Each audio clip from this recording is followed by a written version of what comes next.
আজকের অনুরাগের ছোঁয়া সিরিয়ালের আজকের পর্বে আমরা দেখব যে বাড়ির মণ্ডপে সাজসজ্জা, মধুর পরিবেশ। রূপা কনে সাজে ধীরে ধীরে মঞ্চে আসছে। দীপা চোখে জল নিয়ে তাকিয়ে থাকে। দীপা বলছে, আমার ওই ছোট্ট মেয়ে রূপা এত বড় হয়ে গেছে, কারো যেন নজর না লাগে তোকে মা। রুডি হঠাৎ করে এসে রূপার পায়ে হাত দেয়। রুডি জোরে কান্না গলায়, তুমি আমার খুব প্রয়োজনীয়, আমাকে আশীর্বাদ করে দাও রূপা, তুমি আশীর্বাদ না করলে আমি এখান থেকে যাব না। রূপা অপ্রস্তুত হয়ে যায়, মুখে রাগ স্পষ্ট।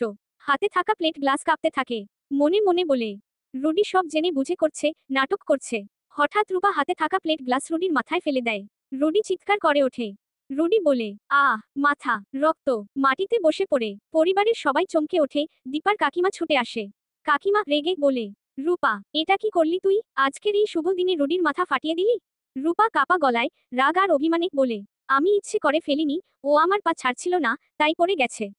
রূপা নিচু হয়ে রুডির মুখের দিকে তাকিয়ে। রূপা বলে, আমি রূপা, সোনা নই। রুডি চুপ করে তাকিয়ে থাকে, বুঝতে পারে রূপা সব জেনে গেছে। অন্যদিকে কুন্তলা চক্রান্ত করে, কিভাবে কৃষ্ণ ও রূপার বিয়ে আটকানো যায়।